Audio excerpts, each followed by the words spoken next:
let's give him one. A little bit of that. How about the Chiefs on 3? 1, 2, 3. How about those Chiefs? Hey! One more thing is next year we're coming right back here. One more time, baby. One more time. That is Andy Reid yesterday after the parade in Kansas City. Andy, my gosh, Andy writing the check. And if I didn't know better, Chris Sims, if I didn't know that Andy Reid isn't a drinker, given his Mormon faith, I would think that maybe he had a few yesterday. Didn't he seem like he's feeling pretty good? Maybe he's just high on life. Maybe somebody slipped a little vodka into his Kool-Aid. I don't know. But it made me a little nervous to see him declare that they're going to be back next year. Well, yeah, you don't ever really hear that from a head coach to make those kind of comments. But I mean, to what you're saying though, Andy was feeling it yesterday. Yeah, you're right. High on life, euphoria, whatever it was, and he was enjoying the moment. I mean, really, that was really cool to see the turnout the Chiefs fans had for the whole event. But, you know, just seeing Andy finally being able to enjoy the glory of winning a Super Bowl, you know, I would have a hard time thinking that doesn't bring a lot of smiles to a lot of people's faces around the NFL, because you and I, like we've talked about a lot, have been around Andy,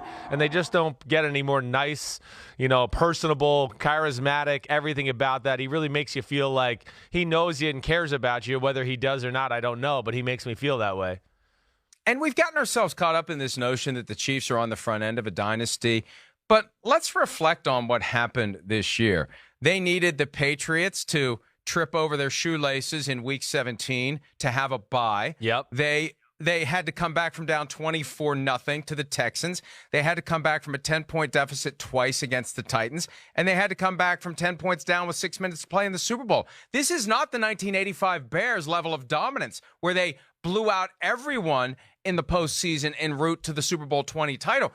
This is a team that very easily could have not won the Super Bowl. Why is there this sense, Chris, that 1 becomes 2, becomes 3, becomes 4 for this team? Well, that is a good question. I think first off, I mean, to your point, they were more dominant in 2018 than they were in 2019 as a football team.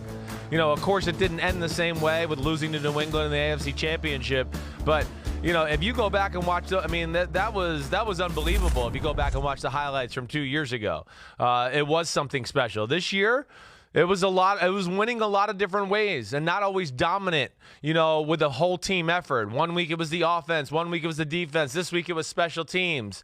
This year they found ways to win a lot of different ways in a football game and seemed more battle tested maybe than they did last year, where we just felt like, oh, they're going to outscore you and that's it. But so I think we're thinking that, though, because we've seen them in the playoffs for a number of years. We know Andy Reid's a good coach. And, of course, the quarterback. And the quarterback has his 2 main weapons around him for a little while here. And that's where I think we look at it and we just go, watch out, because the pressure's off. And now 15 can just let it fly and not even worry about anything anymore. And I really do think that's the key. Right. Getting the Super Bowl win early in your career. Joe Montana, year 3. Yeah. Tom Brady, year 2. Right? Once you climb the mountain and realize I can do this, even though you get thrown back to the valley of 0 and 0 and have to climb it again, you know that you can do it. You have the confidence to do it. And we talked about this earlier in the week. Maybe Patrick Mahomes the next time in the Super Bowl won't be kind of tight early on. Yes. You know, not his usual self. Maybe he'll slide into that, screw it, I'm just going to go play my game mode, because when he finally did, what happened? They came back and won. Yeah, that you're exactly right. He refused to let it go. And again, it's hard to let it go when you know you got a great defense who's flying around and you're going, man, if I throw this ball in the tight window and somebody gets a fingertip on it, ball goes in the air, I get an interception. But, you know, I've watched the game back 3 nights in a row, not like in totality, but it's been on the NFL Network, right? And I turn it on and put it on, and my kids are like, you're watching this again? Why are you so stupid? And I just go, I don't know. You know, I kind of pick new things up every time you watch it. And yeah, I mean, this is what's amazing. This is why we're saying here they might go back to the Super Bowl, because he played one of the worst games of his career and came back against one of the best defenses we've seen in 10 years, and pass defense, and really one of the better defenses we've seen in recent history. I think that's why we go, he didn't even play good, and he still did that? Are you kidding me? I think that's why we're excited. I know I'm excited, and yeah, now he's got nothing, right? Like Russell Wilson winning it so early on, too. I know he lost it the second year, but he was fearless in that second Super Bowl, too, right? Drove them down to the 1-yard line, and he's kind of been fearless ever since because, hey, it's off my back. I know I can deliver in the big moments, and I can let it fly. Well, and look, this isn't what we're here to talk about, but we addressed yesterday Russell Wilson's candor, uncharacteristic candor regarding what he'd like on the roster, right, telling us last week that he'd like to play more up-tempo. I think we're starting to see the urgency from him 8 years in, looking back on one Super Bowl win, and now you've got this kid in Mahomes who in his second year as a starter has a Super Bowl, a guy you got to compete with, a guy you're going to cross paths with, who's going to blow by your legacy quickly by all appearances. And, yeah, winning that Super Bowl early should be the path to multiple championships. We haven't seen it from Aaron Rodgers. Now, it was weird because he was drafted in 2005, won the Super Bowl in 2010, but it was his third year as a starter. Right. For Mahomes, year 2 as a starter. Wilson, year 2 as a starter. And here's the real question, Chris. MDS and I delved into this earlier in the week on the PFTPM Super Bowl 54 Awards podcast. What is the over-under on number of championships that will make Patrick Mahomes' career not a disappointment? Yeah. How many does it take? How many and a half? 2.5, 3.5, 4.5. What is it? Yeah, that's a really good question. And, you know, I guess from where we're sitting right now, all right, yes, 2020, his second year as a starter, he won a Super Bowl. Like, I look at it and, you know, he's not a disappointment, right? That's already done. Like, he's not a career disappointment. No. But look, I know. Chris, in all fairness, yes. Aaron Rodgers' right. career is a disappointment. I right? get that. Russell Wilson right now, if he doesn't win another one, disappointment. When we see the promise, we see the potential, we see who he is, we see what he can do. How many does he have to win for us to say when it's all said and done, he fulfilled the potential and the promise? I mean, I would think 3. I think 3 would be, like, very realistic. I mean, really, we're being unrealistic by saying 2. I mean, this is not an easy thing to achieve. We've been scarred by the New England Patriots, right? And the 49ers and the Steelers and the and Troy Aikman won 3. I don't think it's unfair to say what is the bar. He's set the bar so high already. What is the bar for his career? I think it's 3.5. I think he's got to get 4. So you think he's got to get 4? I mean, if he gets 3, we're going to come away and go, man, Mahomes was special. He won 5 NFL MVPs and, you know, 3 Super Bowls and 3 Super Bowl MVPs most likely to go along with that. You know, I don't see how you could look at anybody's career after that and go, that's disappointing. You know, yes, you're right. Right now, we're sitting here going, man, I mean, this guy's got as much talent or more talent than anybody we've ever seen. He could go down in as the greatest player of the game in the history of the game. I mean, he's got more talent than a Tom Brady, but now it's about can he, you know, accomplish all the accomplishments that Brady accomplished. You like that? 3 accomplishments, 4 now. Wow. Yes, in his career. I mean, that's what it really comes down to is now matching up the play with some hardware to put you in that stratosphere of, you know, gods of football like Montana or Brady or Terry Bradshaw or Troy Aikman like you're talking about. So we'll see where it goes. The other thing, Mike, too, just real interesting, you talked about the Russell Wilson angle. I mean, I would think Lamar Jackson and Deshaun Watson, they were watching on Sunday. And this is going to make that rivalry better, too. It's just going to make them more desperate. You know, I would think they were probably sitting there rooting for Jimmy Garoppolo because they were just going, I don't want Mahomes to get it one yet. I want to get it first, you know, because they're all in that age group together where it's going to be real, the competition there. I would think they were sitting at home going, damn, this guy, he won this damn Super Bowl. Now I got to get back to the drawing board and get to work myself.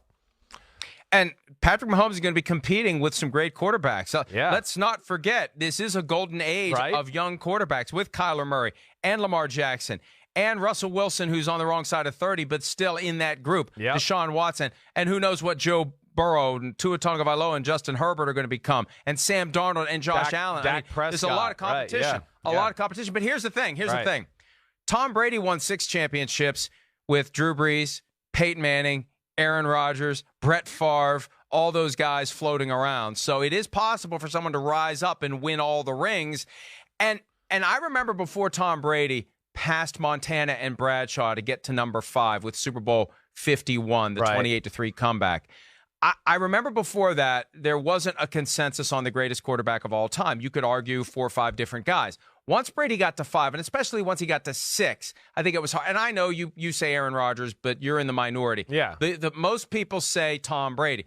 What does it take for Patrick Mahomes to supplant Tom Brady? Does he have to win more than Tom Brady, or does he just have to get close and have all the all-time records and all those great moments, and we're going to remember him as a better overall player if he just gets within 1 or 2 of Brady? It's going to be an interesting debate that I hope I live long enough to see. Yeah, right. I'm with you there. But, yeah, I think you're right. I think that's where I think, like, yeah, you know, to get 6 or 7, first of all, I just don't know if that's realistic and whatever. But I think if he does get around 4, if he gets to that 4 or 5 category, and yes, the style of which he plays. Listen, New England wins Super Bowls because, Brady dissects you, right? The offense is amazing. The scheme is amazing. They teach it to Brady. He can digest it all, and then he can go out there and execute it and make big throws. It's different in Kansas City. Kansas City, Andy kind of just goes, hey, you run this way, you run this way. Patrick, drop back and make it happen. Just make it happen, okay? I'm going to send people and be aggressive, and you just go that way. It's not surgical. More is on the shoulders of Mahomes to make it happen with just his great ability. And that's where, yes, I can even the conversation if he's a Super Bowl or 2 short of Brady, let alone it's looking like we're going to be on the pace of a guy that's going to have 3, 4, 5 MVPs, anywhere in that category. I think that would be safe to say. But again, you've got Lamar Jackson, you've got Deshaun Watson, and the thing that kept Mahomes from winning a second regular season MVP, although it still may have been Lamar Jackson because 1,200 plus rushing yards and 36 touchdown passes, but Mahomes' injury, missed a couple games, wasn't the same when he came back. Right. That knocked him out of the MVP race. Did. He stays healthy, and that's the other thing too. Look, we've seen 2 seasons out of him. He was injured and missed a couple of games, and it took him a while to get back to 100%. Can he stay healthy on a consistent basis? That's the one thing about quarterbacks that we take for granted and overlook. And that play the ability to play yeah. every week, like a Dak Prescott has done through 4 years of his career, like Tom Brady has done every year of his career except 2008 when he had the torn ACL. Durability and ability to play at a high level every week is something we shouldn't take for granted. No, you're right. And especially with guys like this, this is what to me is amazing about Brett Favre, but like Rodgers and Mahomes, I think it's especially there in that conversation because they play a game that's so close to the edge.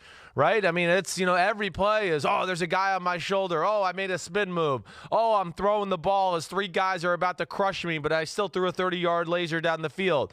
Because of the way they play and what they're asked to do, they have to tote the line of danger a little bit more than maybe, let's say, a Peyton Manning or a Tom Brady because they were more of the pocket passing type player there.